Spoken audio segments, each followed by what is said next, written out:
Oi, pessoal, tudo bom? A partir de hoje começaremos a estudar a temática da auditoria governamental. Essa disciplina ela é muito cobrada nos concursos para tribunais de contas e órgãos de controle interno dos entes da federação, a exemplo da CGU, a exemplo de controladorias estaduais e certamente controladorias municipais, porque vocês sabem que houve uma recente alteração na Lei Complementar 101, que é a Lei de Responsabilidade Fiscal, que via Lei Complementar, se minha cabeça não falha, 139 desse ano de 2009, e essa Lei Complementar 139, ela obriga, né, a instituição de controladorias em todos os entes da federação. Então, quem não tinha instituído a sua controladoria, vai agora ter que instituir, vai ter que criar por lei a controladoria, que é o chamado órgão de controle interno.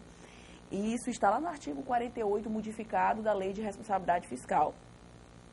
Então, olha só, antes que vocês me perguntem, tudo que a gente vai estudar daqui para frente serve para qualquer concurso que cobre auditoria governamental. Eu vou trabalhar em cima de provas da Carlos Chagas, da ESAF e do CESP, porque são provas representativas. O que as bancas menores fazem? Normalmente elas se baseiam principalmente pela ESAF. A ESAF ainda é parâmetro.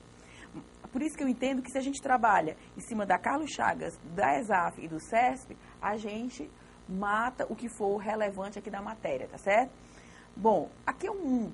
Estudar auditoria governamental é você saber, você tem que saber direito constitucional, você tem que saber direito administrativo, você tem que saber direito financeiro, você tem que entender controle, que é interno, que é externo. E além das técnicas de auditoria propriamente ditas. Então, a gente vai navegar aqui, a gente vai falar de várias disciplinas ao mesmo tempo. Ou seja, a gente precisa, nessa disciplina aqui, ter interdisciplinariedade. Olhando para o quadro.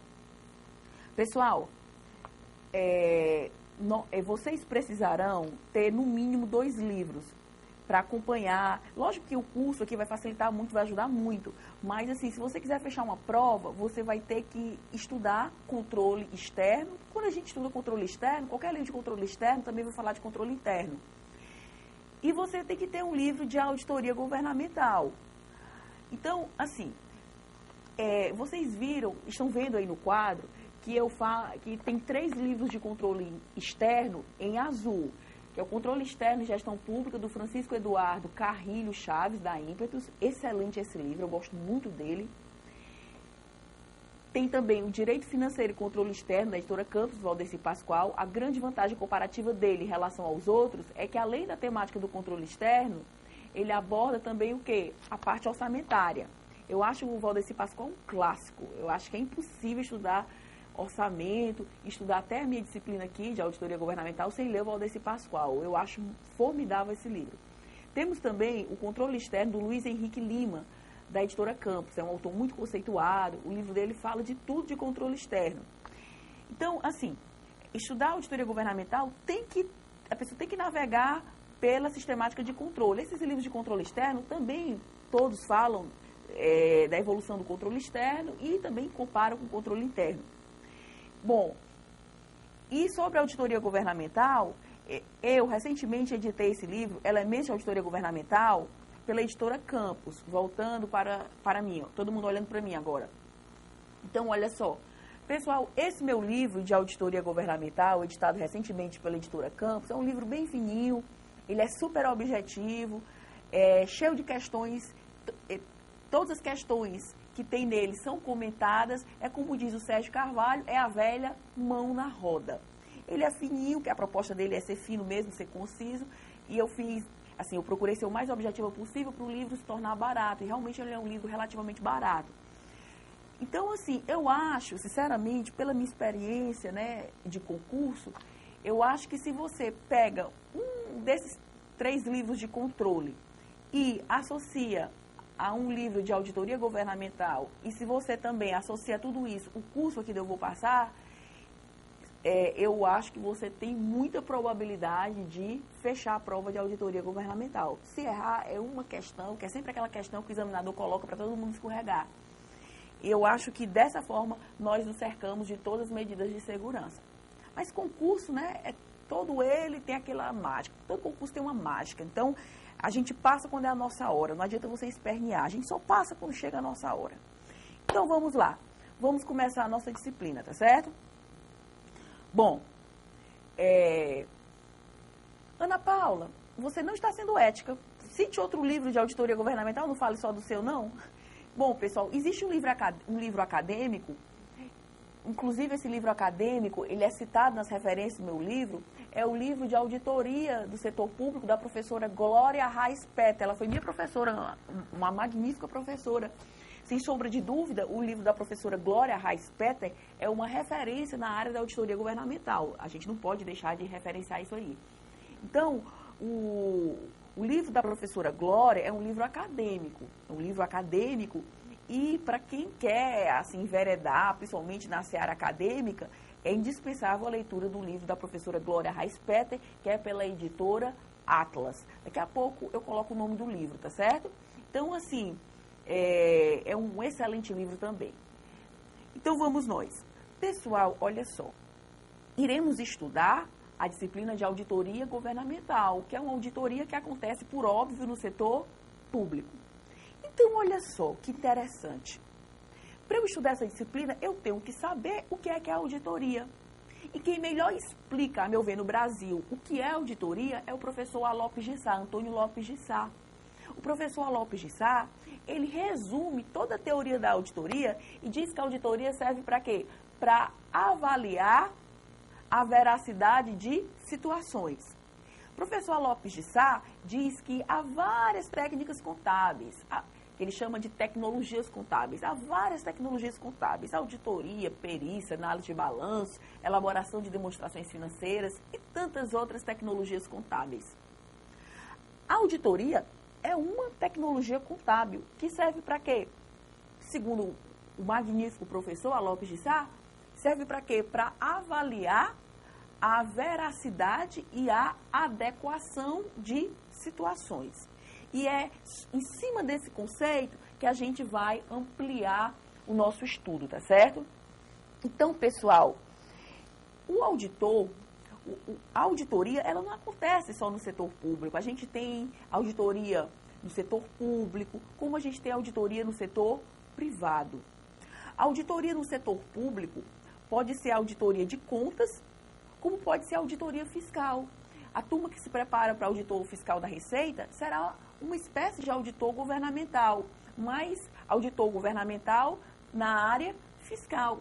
Nós temos outros auditores governamentais, temos auditores governamentais dos órgãos de controle, quer externo, quer interno. Temos auditores em tribunais de contas, como temos auditores nas controladorias. Então, no setor público, essa auditoria se dá em nível de análise de contas pelos órgãos de controle e temos a auditoria fiscal, né, que talvez seja a mais conhecida.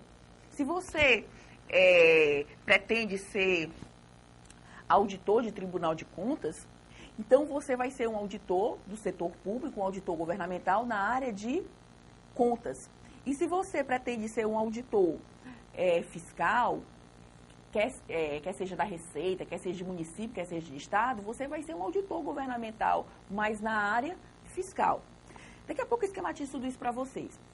Bom, do mesmo jeito que a gente tem esse tipo de auditoria governamental, a gente tem auditoria também no setor privado. Quando a gente fala setor privado, normalmente a moçada pensa auditoria independente, auditoria em sociedade por ações. Não é só isso não, pessoal. A auditoria no setor privado não é só em entidade com finalidade lucrativa, não. Você pode ter auditoria no setor privado também em entidades sem finalidade lucrativa. Eu mesma já auditei uma ONG. Então, vamos nós aqui. No setor privado, a gente tem o quê? A gente tem a auditoria em entidades com finalidade lucrativa, a exemplo das famosas auditorias nas sociedades por ações. E hoje, após o advento da Lei 11.678, também a auditoria nas chamadas sociedades de grande porte. E no setor privado, nós também temos auditoria em entidades sem finalidade lucrativa. Temos sim. Ana Paula, e quando é que eu tenho uma auditoria numa entidade sem finalidade lucrativa? Deixa eu dar logo um exemplo bem fácil, porque o exemplo ajuda muito. Essas ONGs, né, elas recebem muitos recursos, quer nacionais, quer estrangeiros. Aí o dono do dinheiro, muitas vezes, por ocasião da prestação de contas, porque a ONG recebe o dinheiro. Não estou falando que a ONG recebe dinheiro do governo, não, porque muitas vezes recebe, eu não estou falando disso. Eu quero sair dessa situação, porque sobre isso, sobre o recebimento de recursos públicos, a gente vai trabalhar muito aqui. Eu quero falar do que, nesse momento, pouco a gente vai lidar.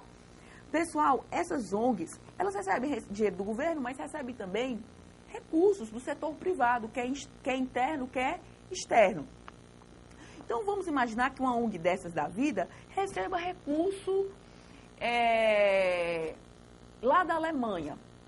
Como poderia ter recebido o recurso de um grande empresário aqui do Brasil? De onde é que ela recebeu a grana? Não me interessa, só que eu quero que vocês saibam que ela recebeu a grana do setor privado.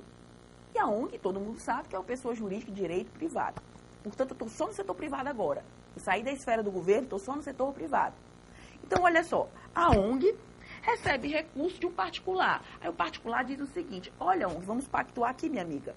Na hora que você for prestar as suas contas, eu, dona do dinheiro, exijo que a sua prestação de contas seja submetida à auditoria independente. Isso pode acontecer? Evidente que pode. Eu mesmo já trabalhei no processo de auditoria de aplicação de recursos públicos por ONG, tá certo?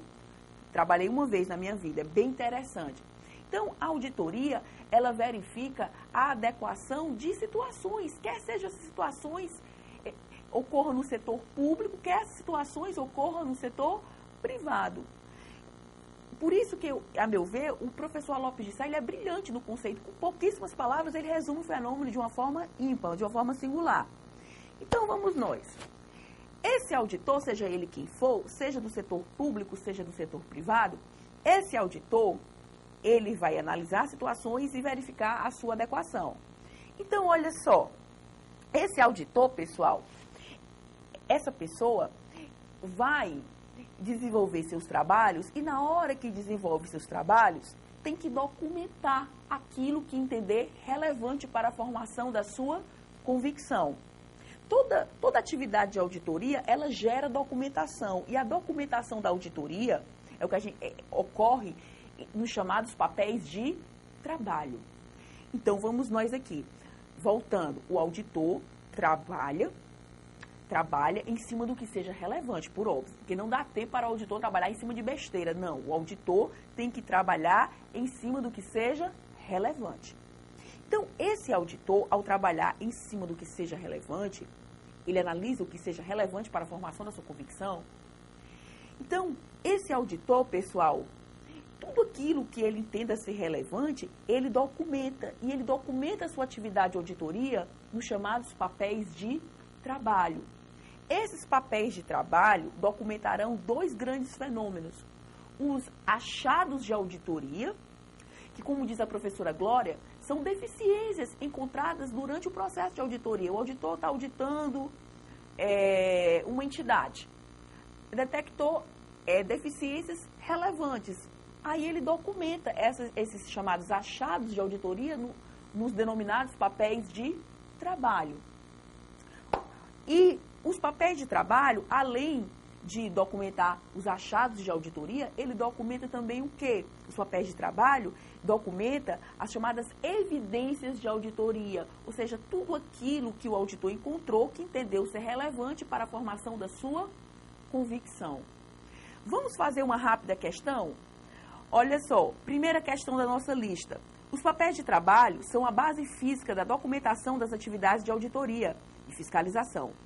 Neles são registrados dados da unidade ou entidade auditada ou do programa de fiscalização ou do programa fiscalizado.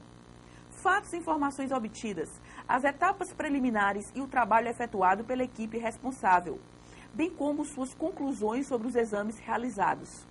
Entre suas finalidades, excetua-se. Ou seja, o examinador quer o que não tenha nada a ver com os papéis de trabalho. Papel de trabalho serve para quê? Para documentar a auditoria. É um elemento probatório muito importante do auditor. Esses papéis de trabalho servem para documentar o que seja relevante. Então, vamos lá, ele quer o que não tem nada a ver com os papéis de trabalho. Os papéis de trabalho servem para auxiliar a execução dos exames? Verdadeiro, porque são documentos de auditoria. Esses papéis de trabalho servem de prova processual junto ao TCU? Não, pessoal. A gente vai ver daqui a pouco que o auditor, ele é responsável pela guarda e sigilo dos papéis de trabalho. Esses papéis de trabalho compõem a documentação da auditoria. E esse auditor é responsável por sua guarda e sigilo. Sigilo até morrer e guarda por 5 anos, a contar da conclusão dos trabalhos. Então, é o gabarito, a letra B, né? Não tem nada a ver. O auditor não pode exibir esses papéis de trabalho. Em regra, não. C. Esse papel de trabalho serve para documentar, serve para evidenciar o trabalho feito e as conclusões emitidas? Verdadeiro. Os papéis de trabalho servem exatamente para isso, para evidenciar o trabalho feito e as conclusões emitidas. E o auditor é responsável por sua guarda e sigilo. Esses papéis de trabalho servem de suporte aos relatórios que deverão ser expedidos? Por óbvio, né? O relatório é um dos produtos finais da auditoria. Então, esses papéis de trabalho, eles auxiliarão na composição dos relatórios. A gente vai já falar de tudo isso. Aqui é o chamado mote. É o chamado mote para tudo que a gente vai falar. Esses papéis de trabalho constituem um registro que possibilite consultas posteriores a fim de se obter detalhes relacionados com a atividade de controle realizada? Por óbvio, né? Por óbvio. Até porque, com base neles, o auditor vai expedir relatórios e a depender da situação, parecer. Pessoal, vou dar um intervalo agora para esquematizar o quadro. Daqui a pouco a gente volta.